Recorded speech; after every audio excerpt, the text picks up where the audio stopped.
There are some pressing issues right now on the home front, but we're going to start with foreign policy and what looks like a world of tough choices for America with few great options as it juggles multiple global hotspots and conflicts.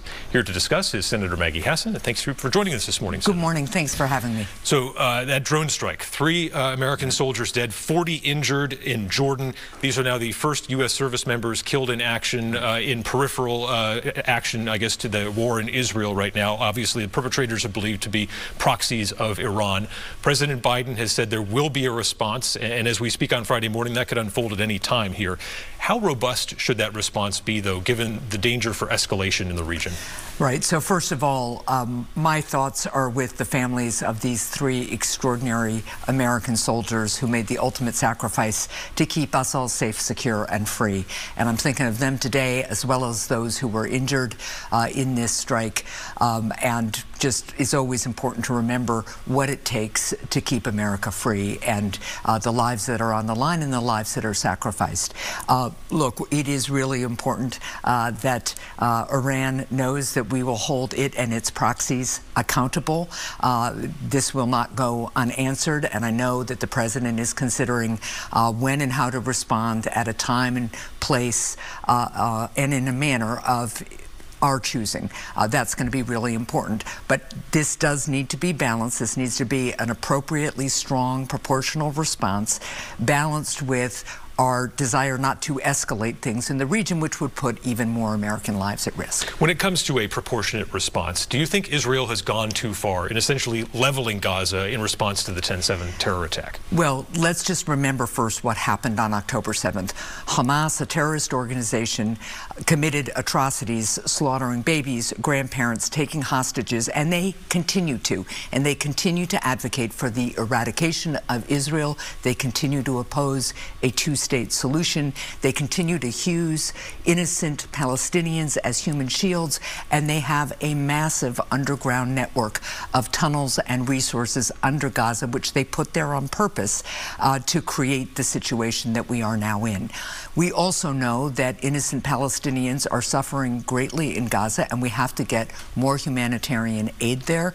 We need to continue to pressure the Israeli government to lower the intensity of its war, this stage of the war now, and minimize civilian casualties.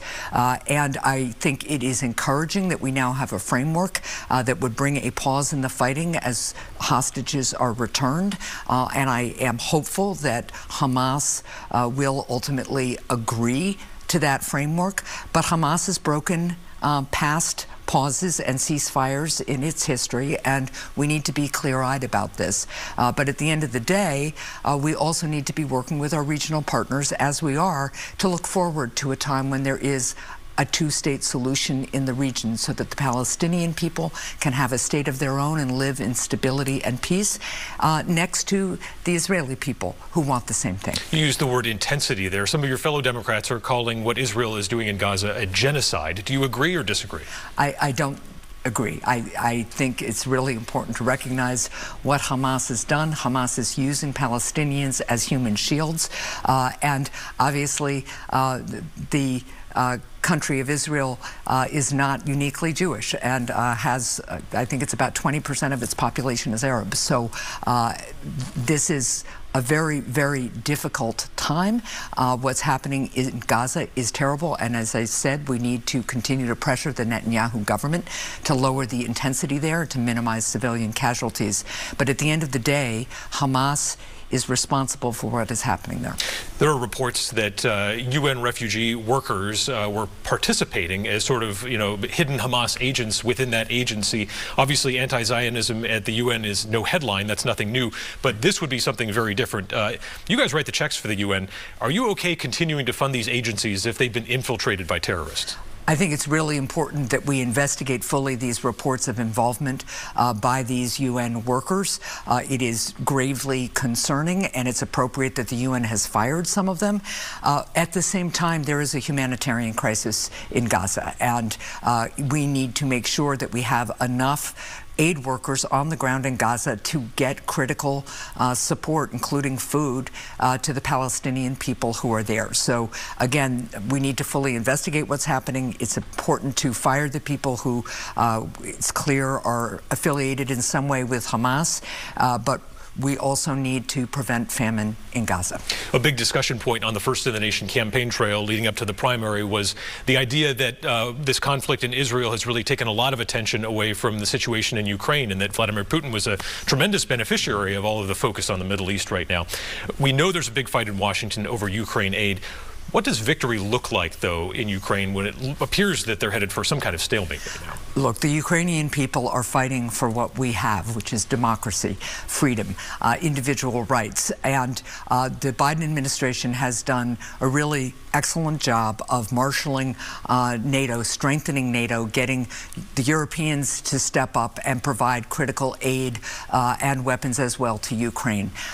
What Putin did is unconscionable, and Putin isn't the only one that is watching what is happening in the United States Congress when it comes to funding for Ukraine, for Israel, and frankly, too, for our border. Other autocrats around the world, whether it is in Iran or China or North Korea, are looking to see if the democracies in Europe and the democracies in North America are going to stand together, democracies around the world, in Asia too, are going to stand together and fight authoritarianism, or whether we are going to fold. And that's what this aid package is really about.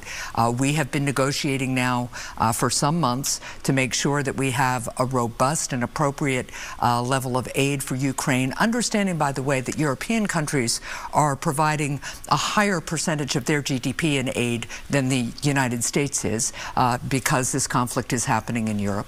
It's going to be critically important that we continue to provide support to Israel because it is fighting for its own sovereignty and its own democracy, while still putting the kind of pressure we just talked about on the Netanyahu government to lessen the intensity in Gaza and get more humanitarian aid there.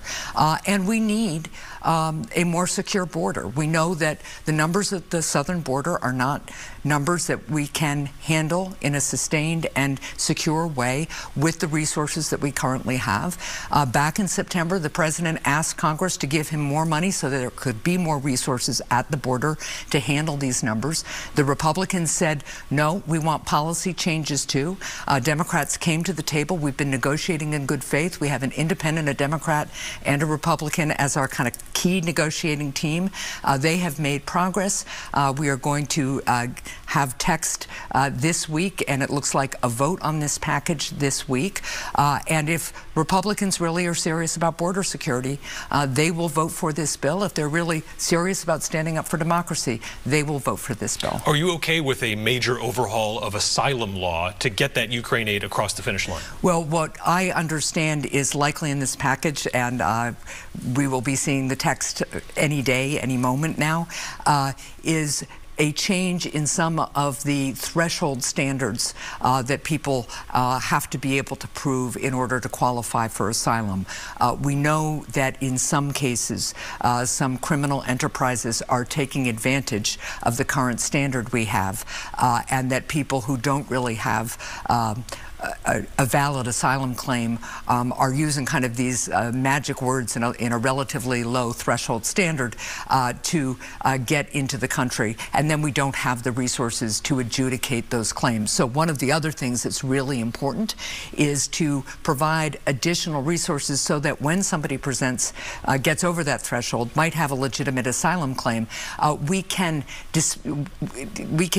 process that claim in a relatively short amount of time, like 4 to 6 months, and if they don't qualify, deport them right away. And that would be a major change, and that would also be something that the rest of the world would see, that just because you show up at our border doesn't mean you're going to get to stay here very long. You noted the strain that this is putting on some major U.S. cities. We've heard obviously from mayors and governors in these bigger states that they're saying social services are maxed out. It's hurting the ability of the states to help their own citizens. We recently saw this violent attack in Times Square against a police officer. The governor of New York, the mayor of New York City, now is using language like, quote, send them back. You know, when Donald Trump says something like that, it's condemned as xenophobia or racism, but now Democrats are saying the same thing. Look, we have to have an orderly and secure border in order to live up to our values as Americans. We have always been a place where if people fleeing religious or political persecution are coming and presenting for asylum, that we've considered their claim, and then we've had a system in place that allows them to build a better life here. And in community after community around this country, over the course of our history, that has in fact happened. But right now, the numbers are so big at the border that we don't have order at the border. We can't really impose those laws appropriately or enforce them appropriately. And I have for a long time been saying that we need to attend to border security. Having a secure border and having strong American values are not mutually exclusive. They in fact reinforce each other. And so we need our colleagues on the Republican side of Congress to vote for this legislation, which would be major changes that will enable us to secure the border, send the message to the rest of the world that our border is secure, work with some of the countries where we see the most refugees coming from, the most asylum seekers coming from, so that we have less traffic from those places. But this is a major overhaul. It will make our border more secure.